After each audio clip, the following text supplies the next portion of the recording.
This is DDL 142.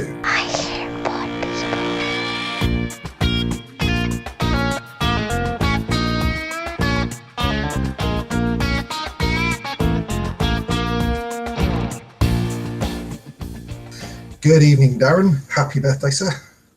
Thank you very much, sir. 21 again before you ask. And what did I was going to say, what did Father Christmas bring you? But he wouldn't bring you anything. I'm glad you didn't ask what Father Christmas brought me because I can't remember. It's Star Wars related, but I got a cake. It's rather traditional for Kate to bake me a cake of some relevance each year. I've had Angry Birds cakes, I've had Star Wars cakes, and this year I have a cake which is essentially black, which sounds a bit weird for a cake. But on top of it, it's got the logo for the Krakens, the Ioneth Krakens from Scott Sigler's books. Oh, that's fantastic. It's a logo that possibly most people wouldn't recognise unless you're die-hard Scott Sigler fans. But I posted a picture of it up on Instagram and tagged Scott Sigler in it, and yep, he was happy to see that. And I will be taking it with me on Friday to share it amongst the fans. Now, we're spending an entire day in London. How are you going to manage to carry that cake around London all day long? What? In the backpack, it'll be fine, won't it? Somehow I think not, no. A handful of cake for you is a handful of cake for you. I'm going to get in contact with the venue and make sure that as soon as they open in the morning, it's like, cake, look after it, thank you.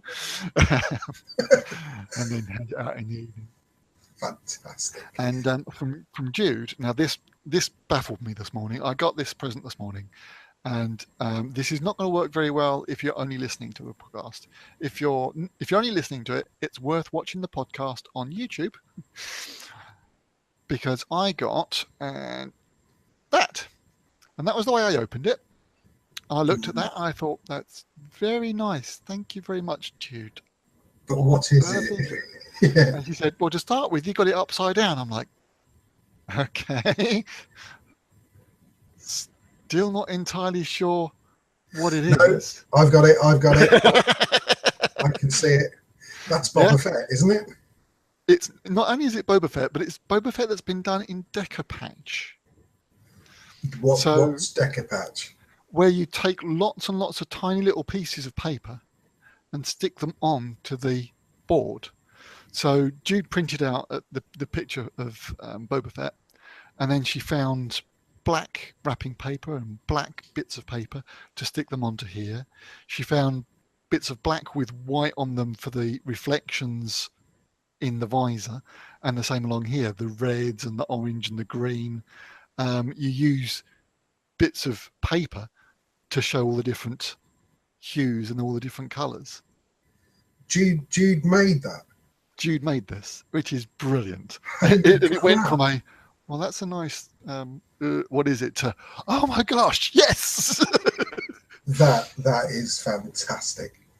And normally with the Decopatch stuff, what you do is you get a picture frame or art shops nowadays sell lots of different animal shapes and paper mache molds that you would then Decopatch. A friend of mine has got like a ram's head that she's got up on the wall, but it's all Decopatched. So, and it's just a different sort of crafty thing that is quite popular. But yeah, that one, pride of place. I like that. Yeah, that's impressive. That I mean, I've only just seen that, but it's been done professionally. Yeah, exactly. And then once I like the fact that you sort of look at it to start with and go, nope, don't get it. What is it? And then you twig, it must be Star Wars related. And the other part of the birthday presents will be next Friday. But next Friday, going to see Scott Sigler, it's not a present of itself, but it kind of is, because I don't often get to go up London. And then on Saturday next week, we're going to go to the O2, to the Star Wars exhibition, to see all the costumes and the costumes and bits from the films themselves. So the Star Wars thing, is that a sort of proper exhibition? We went a few years ago to Celebration Star Wars, and I think we were both quite disappointed about that, really, weren't we? Yeah, Celebrations was more like a bring and buy sale. There was lots of people selling stuff, and it wasn't really what we'd expected. It was great to see those people that had turned up in costume, but there were very few people that had turned up. I think most of the ones that were in costume had been brought in by the organisers rather than anything else. It seemed to be more of a fan run event. So is this event sort of a Lucasfilm run event, or is this still fan run? More likely Disney rather than Lucasfilm. Well, I said Lucasfilm. They're still an entity in their own right, aren't they? But is it run by the sort of the corporation rather than a fan base thing? It's the proper things from the proper costumes and things from the films. It's not homemade costumes and stuff like that. And it is it's been touring the world. I've seen that other people have seen it in America, and it's over here until September, I believe. It sounds very much like the Star Trek thing that I went to many years ago in Hyde Park, where they'd got like a full replica of the bridge. And along with costumes and props from the films. Yeah. So it's sort of the Star Wars version of that, by the sound of it, which sounds absolutely fantastic. Well, they reckon it's going to be about an hour and a half to actually walk all around it, and it's a guided tour, so about an hour and a half. I'm not overly familiar with where in the O2 it's going to be, whether they've got the sort of middle of the arena or not, I don't know, but that should be fun. Put Captain Solo in the cargo hold. Well, talking about age, this is going to make you feel even older. 20 years ago this week, a new TV show aired in America called Buffy the Vampire Slayer. And this was after the film, wasn't it? Yes, yeah. There was a film that came out, I think it was 2 or 3 years earlier than before the series, and that was not a very good film. No. I don't know if you've ever seen it, but it is not a very good film. By Joss Whedon? Sort of. He wrote it, but the studios got involved and changed the tone of the film and changed the ending of the film, basically completely. I would say destroyed, but they completely altered everything that Joss Whedon was trying to do. So he decided a few years later that it needs a second shot, and won a contract to do the TV show, which he did much more to his original plan. Which pretty much launched his career, didn't it? Basically, yeah, and the careers of most or some of the cast. I won't say most of the cast. I mean, you've got obviously Sarah Michelle Gellar. She's had quite a good career. Alison Hannigan. Yep. She went on. Was it How I Met Your Mother? She was in that How for. I Met Your Mother and American Pie. Yes, American. Yeah, That's one time at Bangkok. Yeah, and Anthony Stewart Head. Now, before he was in Buffy, the only thing he was really known for was back in the 80s. I think it was Kenco. They had a set of adverts that ran in the UK of the Will They Won't They couple, and he was the man from the Will They Won't They couple. Was that all he was known for? Because I thought basically, yeah. I mean, when something as big as Buffy comes along, it does tend to wipe clean sort of anything that they did before. Possibly again because of our age and the age that we saw Buffy. But I thought he'd done stuff before that he was. Certainly, he's done a lot after that. A couple of appearances in Doctor Who. Yes, he was Prime Minister. Yes, Prime Minister and stroke alien, wasn't he? Yes, yeah. He did some show after that where he played like an ex-con criminal or something. It was a comedy. It was like a load of old geezers trying to relive their youth kind of thing. and he did that over here. But I couldn't remember for the life of me what it's called. But yeah, so 20 years on, and it's still being shown. It's one of those shows that just keeps getting put on syndication and on repeats and that kind of thing. Launched Joss Whedon's career, and was one of my favourite TV shows of all time. Yeah, but Joss Whedon, he's not done anything since, has he? just a couple of little low budget movies.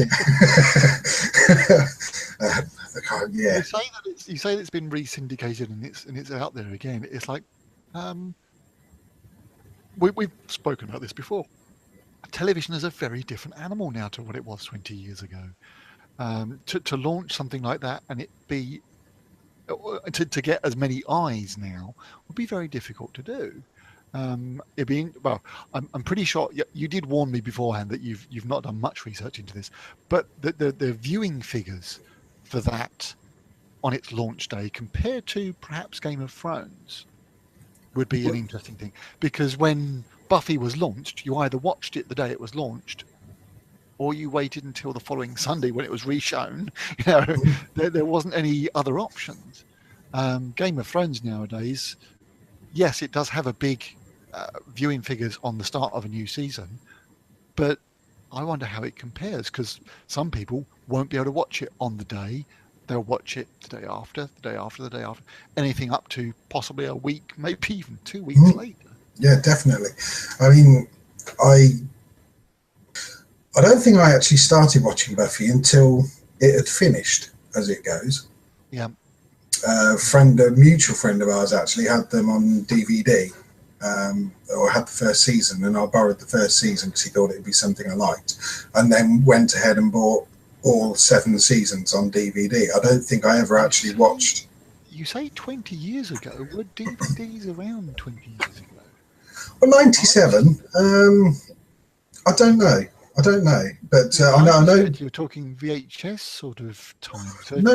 I definitely had it on DVD. Yeah. No, but if you didn't get it until it was on DVD, that might have been like 10 years later. Well, it would have been between 2000 and 2004, because that's the only period that I would have got it from our mutual friend that I got it from. So I suspect I got it around 2002, which would have been 4 or 5 years after. So I think the series was still running, but I was buying the previous seasons on DVD and sort of watching those rather than watching it on the telly. Is that the same box set that I borrowed from you? Yeah. So it was 1 to 5 was already in the box set, and then I think 6 and 7 were separate, possibly. No. All of mine were completely separate. There was a season in a box. Oh, okay. Yes, that's right. Sorry, yes, there was. That's right. So yeah, it makes sense that it may have finished. Yeah, finished seasons 1 to 5, and you were still watching them. Yeah, that makes sense. Yeah, but I didn't finish watching them until 2 or 3 years ago. Really? Those are the ones that I borrowed off of you again, the same DVDs. And when I started watching them, already we'd got the wide aspect television, and for seasons like 1, 2, and 3, all in narrow screen, and like even our webcams now are in widescreen. Yeah, that's true. I hadn't thought of that. So, saying that though, I've been watching on Netflix. I've been watching some of the old Next Generation and Voyager Star Trek stuff, and they're all in narrow screen as well. Yep. That really threw me, because you just forget everything's now widescreen. You're so used to it being widescreen, and you forget that there was a time when it was not widescreen. There was a discussion recently on the internet. I'll just say on the internet in general, because I can't remember where I read it now. That they were saying that the Next Generation, Star Trek, the original series. We like both. We're okay. We can do that. Star Trek, the original series, is available in Blu-ray high definition. Star Trek, the Next Generation, is available in high-res Blu-ray, but Deep Space Nine and Voyager aren't. And then Enterprise is available in Blu-ray, and everyone's like, "Oh, we want Voyager, and we want." And the reasoning is, when Star Trek the original was filmed, it literally was filmed. So what they can do nowadays is to scan each of those film frames in at high resolution. Same with Next Generation. It was filmed. When they come to doing Voyager, why film it? We've got high definition quotes cameras, and they filmed it at the resolution that television was showing at the time. So it's the 625 lines. There is no original to scan at a higher resolution. So there's no way that they can improve it. Yeah, they probably never will, unless you take each virtual frame, because this was an analog way of recording. So there aren't per se frames to scan. So to actually take the VHS quality and improve it would be a lot more processing power and a lot more work, and it actually ends up with being a fully computer generated improvement, because they don't have high quality original pictures to work from. And then, of course, once you get into Enterprise, then they've got to the stage where they are now filming in much higher definition, that they then reduced back to they're filming in digital rather than filming in the VHS quality that they were for Voyager and Deep Space Nine. So if things that are being filmed now, that are being filmed for 1080p, RHD now, they will be obviously there's 4K. Okay, so but there's going to be sort of 8K or 16K, whatever the next step is from 4K in 10 years' time, 5 years' time, whatever. Will they be able to upscale what they're recording now? It will be exactly that. You are upscaling it. You are taking the information that is limited, and from that extrapolating, well, this is how it would look in a higher definition. It's not actually, because even with film, there is still a grain to the film. So beyond a certain limit, you won't be able to scan it at any higher definition, because all you're doing is scanning the same film grain twice rather than it making it any clearer. I think they said that film is something like 12K, the equivalent of. So if we get to 16K, then film is going to not be any higher resolution anymore. That'll be as good as you get, and you can't go any further. Pretty much, yeah. But I'm sure they say this every time a new resolution is released, but I believe that 4K is getting pretty much to where the eye can't discern the difference, until you blow the television up to a much bigger scale television. I'm sure for TV, yeah, but when we're talking movies and IMAX and that kind of thing, then they'll be able to keep going, won't they? I'm never sure what the actual resolution of, like you say, IMAX and cinema is. I'll have to look that up, because that's a figure that never seems to come up. It starts to become not so much the amount of lines, but then you start looking at what is the dots per inch, because then it doesn't matter how big your television is. If you've got a certain amount of dots per inch, then you've got clarity. Because if you imagine having a 4K video on this, would be very different, much finer quality than having 4K image on a 6-foot by 6-foot television screen. I just love it when you take charge, you man, you. Now, while we were off air, several programs came and went, one of them being Top Gear. Jeremy Clarkson punched somebody, so they sacked him. And yeah, and it has resurged, and a series of that has been and gone. Did you get to watch any of that series of Top Gear with Mr. Evans? Yes, I did. Yes, Matt LeBlanc? I did. Yes. What do you think? I think I'm in a minority, because I quite enjoyed it, but then I like Chris Evans, and he's very much a Marmite person, though, isn't he? I think they were quite harsh with him.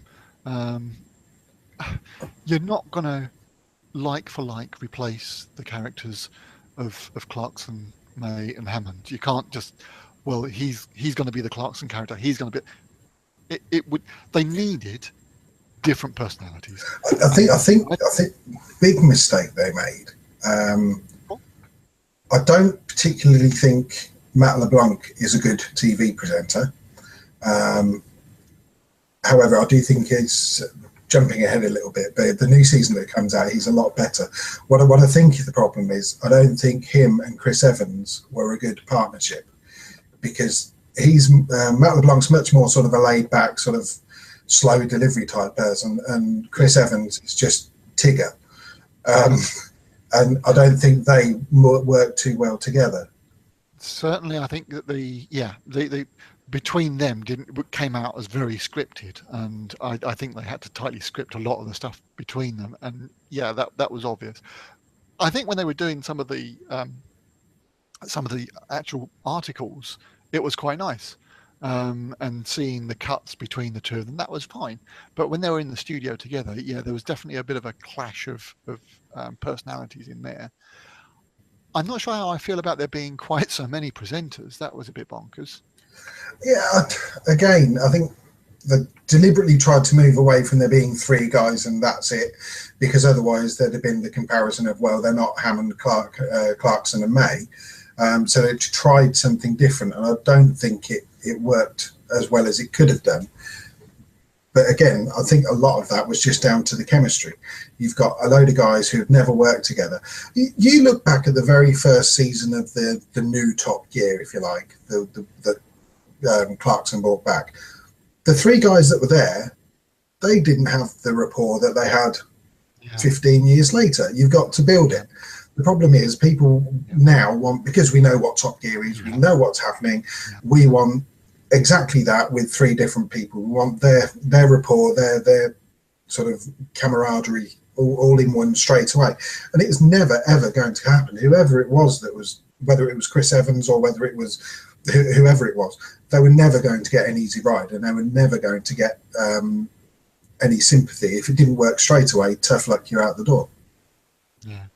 Now, with this in mind, have you seen any of the Grand Tour? Yeah, I actually signed up for Amazon Prime specifically so I could watch it. Yeah, and are you regretting it? Well, I've cancelled my Amazon Prime. That was the epitome of why I stopped watching Top Gear. It was awful. It was absolutely terrible. It wasn't.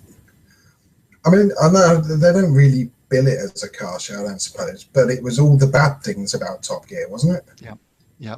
The long drawn out stories and we'll come back to that later. And what was it? There was some part where they have a star come on, and every week that star gets killed, and you think, what's the point? Joke wasn't even funny in the first episode, let alone dragging it out week after week after week. No. I mean, it was almost like they were just making a point of, this is what Top Gear used to do, we're not having a celebrity interview. Well, if they'd have done it in the first episode, it wasn't sort of gut-bustingly funny, but you could have a smile as it's a dig at Top Gear.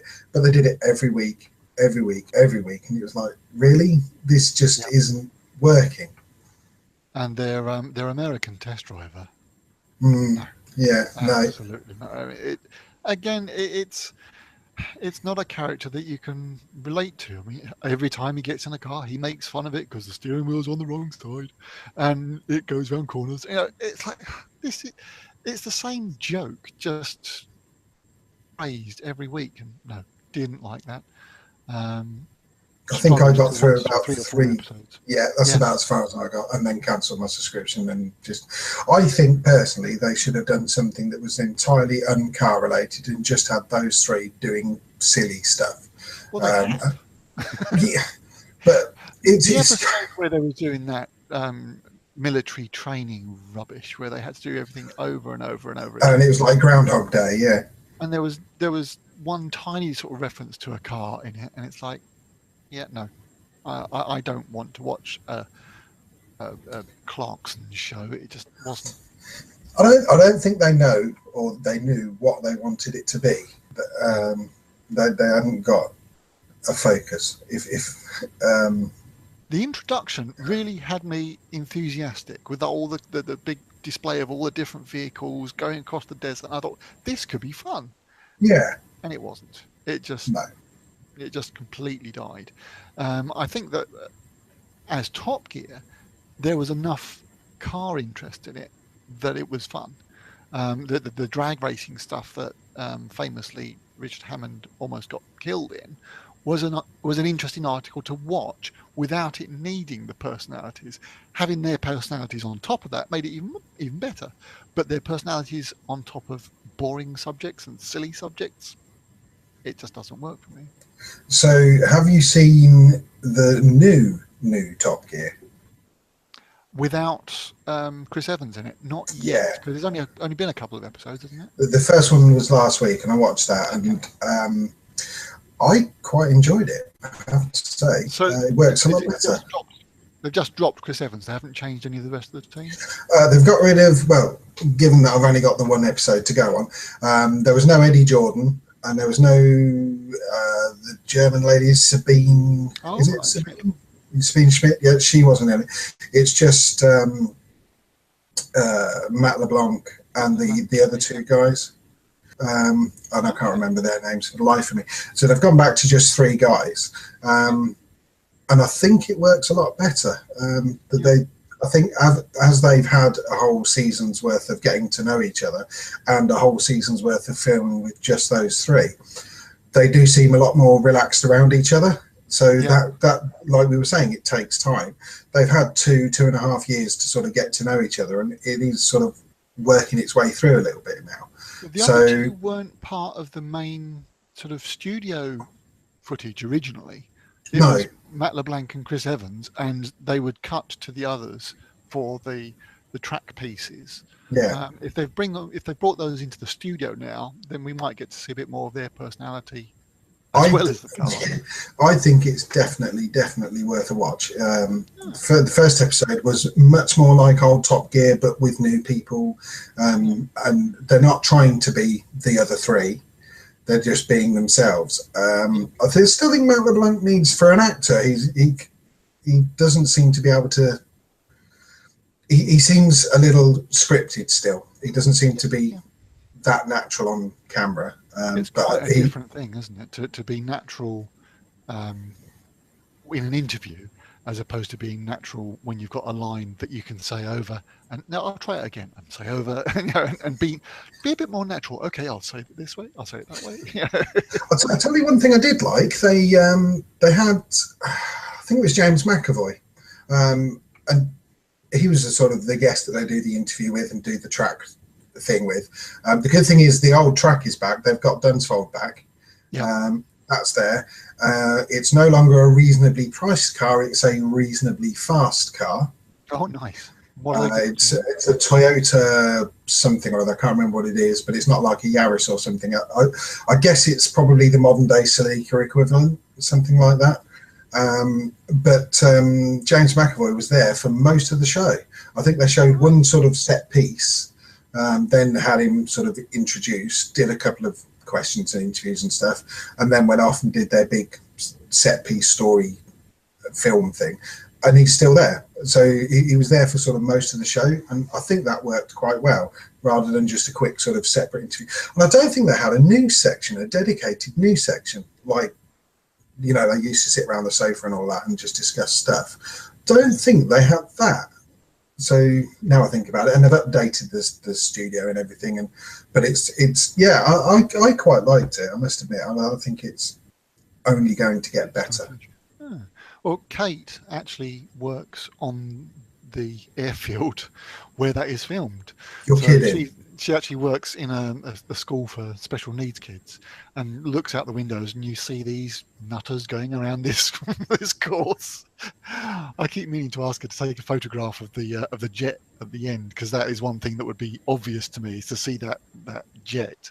The runway has long since been cut short, so it would never take off again. But it sat there all that time. The field is also used for other filming. So one day she wasn't allowed to go out into the car park because there was a lorry going up and down the strip with stormtroopers and a Wookiee having a fight on the top of it, because they were using it to film Star Wars. Not quite sure what Star Wars film it was, but hopefully we'll see that at some point. Holy crap! I didn't realise that.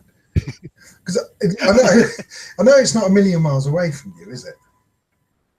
It's not, and certainly for the Rogue One, that was filmed at Newbury, which isn't far from us as well. And a lot of the if you know the bit I'm thinking of, is that where the Rebel base is, where all the hangars and the sort of the Earth moundy things are? The big Earth mounds. Those aren't sets. Those are proper nuclear bunkers. Where they would keep the aircraft in those, where they would be protected, and that's not a million miles away from us. So there's lots of little places around here that all get used for film sets. Anyway, look, I went on the internet this week and I found this.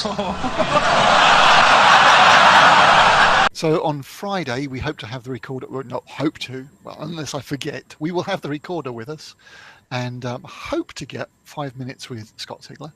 And so that should be in next week's show, because we will have a show next week. We will. I think we're getting cocky now. We're now definitely saying next week. This must be some sort of a record. Oh, yeah, I had to say it. Forget the show next week now. That's it. It's not going to happen. Thank you very much for listening, and feel free to leave a comment after on Facebook or on YouTube. Thank you very much.